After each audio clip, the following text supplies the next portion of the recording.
ಒಬ್ಬ ಕಲಾವಿದನಿಗೆ ಪರಿಶ್ರಮ ಎಷ್ಟು ಮುಖ್ಯನೋ ಅಷ್ಟೇ ನಸೀಬು ಕೂಡ ಮುಖ್ಯ ಆಗ್ತಾ ಹೋಗುತ್ತೆ. ನಸೀಬು ಜೊತೆ ಇವತ್ತು ಪರಿಶ್ರಮದ ಜೊತೆಗೆ ಒಂದು ವಿಶೇಷತೆಯ ಜೊತೆಗೆ ಜಾಲಿ ಜಾಲಿ ಜಾಕ್ ಅವರು ಪಿ.ಒ.2 ಚಿತ್ರದ ಮೂಲಕ ಮತ್ತೆ ಬಂದಿದ್ದಾರೆ. ತುಂಬ ಸಖತ್ತಾಗಿ ಡ್ಯಾನ್ಸ್ ಮಾಡ್ತಾ ಇದ್ರು ಸ್ಟೇಜ್ ಮೇಲೆ. ಇವತ್ತು ಬಂದಿದ್ದಾರೆ. ಇಂಡಸ್ಟ್ರಿಯಲ್ಲಿ ಒಂದಷ್ಟು ಪಾತ್ರಗಳು ಹುಡುಕೊಂಡು ಬರ್ತಾ ಇದೆ ಭೀಮಾ ಯಶಸ್ಸಿನ ನಂತರ. ಜಾಲಿ ಜಾಕ್ ಅವರು ನಮ್ಮ ಜೊತೆ ಮಾತನಾಡ್ತಾ ಹೋಗ್ತಾರೆ. ಜಾಕ್ ಅವರೇ, ನೀವು ವಿನೋಬ ನಗರ ಸುತ್ತಮುತ್ತ ಹೋಂಡಾ ಆಕ್ಟಿವಾ ಗಾಡಿಗಳು ಹಾಕ್ಕೊಂಡು ಹುಡುಗರ ಹತ್ರ ಎಲ್ಲ ಮಾತಾಡಿಸ್ಕೊಂಡು ಓಡಾಡೋದನ್ನು ನೋಡಿದ್ದೀವಿ ನಾವು. ನಾನು ಮಾವಳ್ಳಿ ಅವನೇ. ಸೊ ಹುಡುಗರ ಲೈಫು ಏನು ಅಂತ ನಿಮಗೆ ಗೊತ್ತಿರುತ್ತೆ, ಅವರ ಕಷ್ಟಗಳು, ಅವರ ಮನಸ್ಸಿನ ನೋವುಗಳು.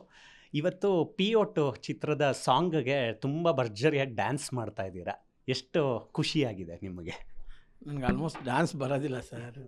ಅವರು ನನ್ನ ಡ್ಯಾನ್ಸ್ ಮಾಡಲೇಬೇಕಂತ ದೊಡ್ಡ ಪ್ರಯತ್ನ ಪಟ್ಟರು.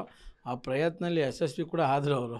ಯಾಕಂದರೆ ನಾನು ಮಾಡೋಕ್ಕೆ ಬರೋದಿಲ್ಲ, ನನ್ನ ಆಡಿಸಿದ್ದಾರೆ ಅಂದರೆ ಅದು ಅವ್ರು ಯಶಸ್ವಿ. ಹಂಗಾಗಿ ಒಂದು ಖುಷಿ ಆಯಿತು. ನಮ್ಗೆ ಡ್ಯಾನ್ಸ್ ಬರದೇ ಇರೋರನ್ನ ಡ್ಯಾನ್ಸ್ ಆಡಿಸಿದ್ದಾರೆ ಅಂದರೆ ಅದು ದೊಡ್ಡ ಖುಷಿ ಅಲ್ವಾ. ಖುಷಿ ಆಯಿತು, ಸಂತೋಷ ಆಯಿತು, ತುಂಬ ಸಂತೋಷ ಆಯಿತು.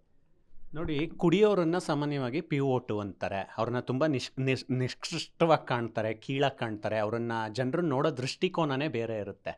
ಸಿನಿಮಾ ಮೂಲಕ ಏನಾದರೂ ಸಂದೇಶ ಕೊಡ್ತಾ ಇದ್ದೀರಾ, ಅವ್ರನ್ನ ಕೀಳಾಗಿ ಕಾಣಬೇಡಿ, ಅವ್ರಿಗೂ ಒಂದು ಲೈಫ್ ಇದೆ ಅಂತ? ಅದು ಒಂದು ಮನುಷ್ಯ ಕುಡಿಯೋದಕ್ಕೆ ಕಾರಣಗಳು ನೂರಾರು ಇರುತ್ತೆ. ಆ ನೂರಾರು ಕಾರಣಗಳಲ್ಲಿ ತುಂಬ ತುಂಬ ಅಂದರೆ ತುಂಬ ನೋವು ಕೊಡೋಂಥ ಕಾರಣಗಳಿಂದನೇ ಒಂದು ಕುಡುಕ ಪಿ.ಒ.2 ಆಗ್ತಾನೆ. ಅವ್ನು ಫಸ್ಟು ಒಂದು ಕುಡಿಯೋಕ್ಕೆ ಪ್ರಾರಂಭ ಮಾಡುವಾಗ ಅವ್ನು ಸಾಧಾರಣ ಕುಡುಕನೇ ಅವನು. ಆಮೇಲೇ ಅವನು ಪಿ.ಒ.2 ಆಗೋದು. ಕುಡುಕ ಅನ್ನೋದು ಒಂದು ಫಸ್ಟ್ ರೇಂಜು, ಪಿ.ಒ.2 ಅನ್ನೋದು ಲಾಸ್ಟ್ ರೇಂಜ್. ಒಂದು ಲಾಸ್ಟ್ ಸ್ಟೇಜ್ಗೆ ಬರ್ತಾನೆ ಪಿ.ಒ.2 ಅಂತ. ಅದೇನಾಗುತ್ತೆ ಅಂದರೆ ಬೆಳಗ್ಗೆ ಸಂಜೆ ಕುಡಿಯೋನು ಬೆಳಗ್ಗೆಯಿಂದ ರಾತ್ರಿವರೆಗೂ ಕುಡಿಯೋಕ್ಕೆ ಶುರು ಮಾಡ್ತಾನೆ. ಆವಾಗ ಅವ್ನು ಪಿ.ಒ.2 ಆಗ್ತಾನೆ. ಆ ಥರ ನಾವು ಎಷ್ಟೋ ಜನ ನೋಡಿದ್ದೀವಿ. ಆ ಪಿ.ಒ.2 ಅನ್ನೋ ಪದಕ್ಕೆ ಹೆಸರೇ ಬೆಳಗ್ಗೆಯಿಂದ ಸಂಜೆವರೆಗೂ ಕುಡಿಯೋದೇ ಪಿ.ಒ.2. ಅದು ಈ ಪಿಕ್ಚರಲ್ಲಿ ಅವರು ತುಂಬ ಚೆನ್ನಾಗಿ ತೋರಿಸಿದ್ದಾರೆ. ಈ ಥರ ಮನುಷ್ಯ ಏನಕ್ಕೆ ಪಿ.ಒ.2 ಆಗ್ತಾನೆ ಅಂದರೆ ಕಾರಣಾಂತರಗಳು ಅದನ್ನು ಅವ್ರನ್ನ ತಗೊಂಡು ಬಂದು ಹಂಗೆ ನಿಲ್ಲುತ್ತೆ. ಇದಕ್ಕೆ ಸಂದೇಶಗಳು ಕೊಡೋಕ್ಕೇನೂ ಇಲ್ಲ. ಅವ್ರು ಮಾಡಿದಂಥ ಒಂದೊಂದು ನೀಚ ಕೆಲಸಲ್ಲಿ ಕೂಡ ಒಬ್ಬೊಬ್ಬ ಪಿ.ಒ.2 ಆಗಿಬಿಡ್ತಾನೆ. ಒಬ್ಬೊಬ್ಬ ಮನಸ್ಸು ನೋವಿಂದ ಪಿ.ಒ.2 ಆಗ್ತಾನೆ. ಒಬ್ಬೊಬ್ಬ ಲವ್ ಫೇಲ್ಯೂರು, ಏನೇನೋ ಮನೆ ಕಷ್ಟ, ಹಿಂಗೆ ಸುಮಾರು ಕಾರಣಗಳಿಂದ ಅವ್ರು ಪಿ.ಒ.2 ಆಗೋದು. ಹಂಗಾಗಿ ಯಾವ ಥರ ಪಿ.ಒ.2 ಆಗಿದ್ದಾನೆ, ಅವನು ಈ ಥರ ಪಿ.ಒ.2 ಆಗಿರೋದ್ರಿಂದ ಅವನ್ನ ಪಿ.ಒ.2 ಅಂತ ಅವನ್ನ ಕರೆದು ಇನ್ನೂ ಅವನ್ನ ನೋವಿಸ್ಬೇಡಿ ಅನ್ನೋ ಒಂದು ಸಂದೇಶ ಕೊಟ್ಟೆ ಈ ಪಿಕ್ಚರ್ ಮಾಡಿದ್ದಾರೆ. ಚೆನ್ನಾಗಿ ಬಂದಿದೆ. ನಾನು ಈ ಪಿಕ್ಚರಲ್ಲಿ ಒಂದು ಫಿಲಮ್ ಆ್ಯಕ್ಟರ್ ಆಗಿದ್ದೆ. ಇವತ್ತು ನನ್ನ ಒಂದು ಸಿಂಗರಾಗಿ ಮಾಡಿದ್ದಾರೆ ಕಾರ್ತಿಕ್ ಅವರು. ಅವ್ರಿಗೆ ಒಂದು ದೊಡ್ಡ ಥ್ಯಾಂಕ್ಸ್ ಹೇಳಬೇಕು. Okay, thank you. Jack sir, ನಾವು ಬೆಂಗಳೂರಿನ ಏರಿಯಾಗಳಲ್ಲಿ ನೋಡ್ತಾ ಇರ್ತೀವಿ, ತುಂಬ ಚಿಕ್ಕ ಹುಡುಗರು ಈ ಥರ ಚಟಗಳಿಗೆ ಬಲಿಯಾಗ್ಬಿಡ್ತಾರೆ. ಮುಂದೆ ಅವ್ರದ್ದೊಂದು ಲೈಫ್ ಅಂತ ಇರುತ್ತೆ. ಒಂದು ಗುರಿನ ತಲುಪೋವಂಥ ಹಿಂದೆನೇ ಒಂದಷ್ಟು ಚಟಗಳು, ಕುಡಿಯೋದಿರ್ಬೋದು, ಡ್ರಗ್ಸ್ ಇರ್ಬೋದು, ಈ ಹಿಂದೆ ಕೂಡ ಅಂಥ ಕತೆಗಳಲ್ಲಿ ನೀವು ಆ್ಯಕ್ಟ್ ಮಾಡಿದರೆ. ಆದ್ದರಿಂದ ಕೇಳ್ತೀನಿ, ಈಗಿನ ಯಂಗ್ ಜನ್ರೇಷನ್ಗೆ ಏನಾದರೂ ಹೇಳ್ತೀರಾ ನೀವು? ಗುರಿ ಮುಟ್ಟಬೇಕು ಅನ್ನೋರು ಈ ಥರ ಕೆಲಸಗಳು ಮಾಡಲ್ಲ. ಅವರು ಗುರಿ ಏನಂತಲೇ ಗೊತ್ತಿಲ್ಲದವರೇ ಈ ಥರ ಈ ಕುಡುಕರು, ಪಿ.ಒ.2, ಗಂಜಾ ಹೊಡೆಯೋದು ಮುಂತಾದ ಕೆಟ್ಟ ಚಟಗಳಲ್ಲಿ ಇಳಿಯೋರು ಗುರಿ ಇಲ್ಲದವರು. ಅವ್ರಿಗೆ ಗುರಿ ಅಂದರೆ ಏನನ್ನೇ ಗೊತ್ತಿಲ್ಲ. ಅವ್ರಿಗೇನು ಬೆಳಗ್ಗೆಯಿಂದ ಸಂಜೆವರೆಗೂ ಏನಾದರೂ ಒಂದು ಚಟದಲ್ಲಿ ಮುಳುಗಿರಬೇಕು. ಅವನು ಅದೇ, ಯಾಕಂದರೆ ಮನೆಯಲ್ಲಿರೋ ಮಾತು ಕೇಳಲ್ಲ ಅವನು. ಬೇರೆ ಯಾರನ್ನೂ ಅವ್ನು ತಿದ್ದಕ್ಕೂ ಆಗಲ್ಲ. ಹೆಂಡತಿ ಮಕ್ಕಳು ಹಾಳಾಗ್ತಾರೆ, ತಂದೆ ತಾಯಿ ಪಡ್ಕೊಂಡು ಸಾಯ್ತಾರೆ ಅಂತ ಯಾವುದೂ ಅವ್ನಿಗೆ ಬೇಕಾಗಿಲ್ಲ.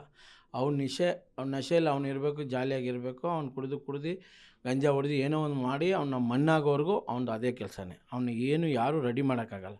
ಅವನಾಗಿ ಅಯ್ಯೋ ನನಗೆ ಎಂತಿದೆ, ಮಕ್ಕಳಿದೆ, ನಮ್ಮ ತಂದೆ ತಾಯಿ ಇದ್ದಾರೆ, ಅಕ್ಕ ಇದ್ದಾರೆ, ಅಣ್ಣ ತಮ್ಮಂದಿರಿದ್ದಾರೆ ಅಂತ ಯೋಚನೆ ಮಾಡಿ ಅದನ್ನೆಲ್ಲ ಬಿಟ್ಟರೆ ಅವನು ಒಂದು ಮನುಷ್ಯನಾಗಿ ಮಾರೋಕ್ಕೆ ಚಾನ್ಸು. ಮತ್ತು ಬೇರೆ ಯಾರಿಂದ ಕೈಲೂ ಅವನ್ನ ತಿದ್ದಕ್ಕೆ ಸಾಧ್ಯನೇ ಇಲ್ಲ. ಅವನು ಮಣ್ಣಿಗೆ ಹೋಗೋವರೆಗೂ ಹಂಗೆ ಇರ್ತಾನೆ. ಕೊನೆಯದಾಗಿ ಜಾಕ್ ಸರ್, ಒಂದಷ್ಟು ಪಾತ್ರಗಳು ನಿಮ್ಮನ್ನು ಹುಡುಕೊಂಡು ಬರ್ತಾ ಇದೆ. ನಿಮ್ಮ ವೇ ಆಫ್ ಸ್ಟೈಲು, ಮಾತಾಡೋ ರೀತಿ, ನೀವು ಜೋಕ್ ಮಾಡೋ ರೀತಿ ಎಲ್ಲವೂ ಪ್ರೇಕ್ಷಕರಿಗೆ ಇಷ್ಟ ಆಗ್ತಾ ಇದೆ. ನೀವು ಮುಂಚೆ ನಟನಾಗೋದಕ್ಕಿಂತ ಮುಂಚೆ ಸೂರ್ಯ ಅವರ dye hard fan ಆಗಿದ್ರಿ, Duniya Vijay ಅವ್ರನ್ನ ತುಂಬ ಪ್ರೀತಿಸ್ತಾ ಇದ್ರಿ. ಈಗ ಇಂಡಸ್ಟ್ರಿ ಹೇಗೆ ನೋಡ್ತಾ ಇದೆ ನಿಮ್ಮನ್ನು? ಯಾವ ಥರ ಕ್ಯಾರೆಕ್ಟರ್ಗಳು ಬರ್ತಾ ಇದೆ? ಸರ್, ನಾನು ಮಾಡೋ ಕ್ಯಾರೆಕ್ಟರ್ಗಳೆಲ್ಲ ಕಾಮಿಡಿ ವಿತ್ ವಿಲನ್ನಾಗೆ ಮಾಡ್ತಾಯಿದ್ದೀನಿ. ಸುಮಾರು ಒಂದು 10 ಪಿಕ್ಚರ್ ಮಾಡ್ತಾಯಿದ್ದೀನಿ. ಎಲ್ಲ ಒಳ್ಳೆ ಕ್ಯಾರೆಕ್ಟ್ರು. ನಮ್ಮನ್ನು ಕರ್ನಾಟಕ ಸಿನಿ ಇಂಡಸ್ಟ್ರಿಯಲ್ಲಿ ನನ್ನ ಒಳ್ಳೆ ರೀತಿಯಲ್ಲೇ ನೋಡ್ತಾರೆ. ಕರ್ನಾಟಕದಲ್ಲಿ ನಮ್ಮ ಕನ್ನಡ ಜನರು ನನ್ನ ಒಪ್ಕೊಂಡವ್ರೆ. ಒಪ್ಕೊಂಡು ನನಗೆ ಒಂದು ದೊಡ್ಡ ಪ್ರಶಸ್ತಿಯಾದ ಸೈಮಾ ಅವಾರ್ಡ್ ಕೂಡ ನಾನು ತಗೊಂಡಿಕ್ಕೆ ಕಾರಣಕರ್ತರಾಗಿದ್ದಾರೆ ನಮ್ಮ ಕರ್ನಾಟಕ ಜನತೆ. ನನಗೆ ಒಡಹುಟ್ಟಿದ ಅಕ್ಕ ತಂಗಿಯಂದರು, ಅಣ್ಣ ತಮ್ಮಂದರು, ಸ್ನೇಹಿತರು, ನನ್ನ ಬಂಧುಗಳು, ಅವರಿಂದ ನಾನು ಇವತ್ತೊಂದು ಜಿ ಕನ್ನಡ ಅವಾರ್ಡು, ಆಮೇಲೆ ಚಿತ್ರಸಂಧೆ ಅಂತ ಒಂದು ಅವಾರ್ಡು, ಆಮೇಲೆ ದೊಡ್ಡ ಮಟ್ಟದಲ್ಲಿ ಒಂದು ಸೈಮಾ ಅವಾರ್ಡು ದುಬೈಯಲ್ಲಿ ಹೋಗಿ ತೊಗೊಂಡು ಬಂದೆ. ಈ ಅವಾರ್ಡ್ಗಳೆಲ್ಲ ತೊಗೊಂಡು ಬರೋಕ್ಕೆ ಕಾರಣ ನಮ್ಮ ನಿರ್ದೇಶಕರು, ಆಮೇಲೆ ವಿಜಯ್ ಸರು ಇದಕ್ಕೆ ಎಫೆಕ್ಟ್ ತುಂಬ ಹಾಕಿದ್ದಾರೆ. ಆಮೇಲೆ ನಮ್ಮ ಬಾಸು ಆರ್ ವಿ ದೇವರಾಜ್ ಅಂತ, ಅವ್ರ ಮಗ ಯುವರಾಜ್ ಅಂತ, ಇವರು ಕೂಡ ನನ್ನ ಬೆಳವಣಿಗೆ ತುಂಬ ಅವರು ಕಾರಣಕರ್ತರಾಗಿದ್ದಾರೆ. ಹಾಗೆ ನನ್ನ ಸುತ್ತಲೂ ಸುಮಾರು ಜನ ನನಗೆ ಹೆಲ್ಪ್ ಮಾಡಿದ್ದಾರೆ. ನನ್ನ ಬೆಳವಣಿಗೆಗೆ ಎಲ್ಲ ಕಾರಣಕರ್ತರಾದಂಥ ಎಲ್ಲರೂ ಕೂಡ ನಾನು ಈ ಚಾನಲ್ ಮುಖಾಂತರ ಅವ್ರಿಗೆ ಒಂದು ಅಭಿನಂದನೆ ತಿಳಿಸ್ತೀನಿ. Thank you. Jai Hind, Jai Karnataka. Jack sir, ಒಳ್ಳೇದಾಗಲಿ. ಜಾಲಿಯಾಗಿರಿ, ಹೀಗೆ ಎಲ್ಲರನ್ನೂ ನಗಿಸ್ತಾ ಇರಿ. ಜಾಲಿ ಎಲ್ಲ ಜಾಲಿ. ಅದು ಹೇಳಿದೆ ನಾನು ಮುಗಿಸಿದ್ರೆ ಚೆನ್ನಾಗಿರೋದಿಲ್ಲ. Thank you. Okay, thank you. ಇವಿಷ್ಟು ಜಾಲಿ ಜಾಕ್ ಅವರ ಮಾತು. ಕ್ಯಾಮ್ರಾ ಪರ್ಸನ್ ಪವನ್ ಜೊತೆ ಮಾವಳಿ ಕಾರ್ತಿಕ್, ಕರ್ನಾಟಕ ನ್ಯೂಸ್ ಬೀಟ್.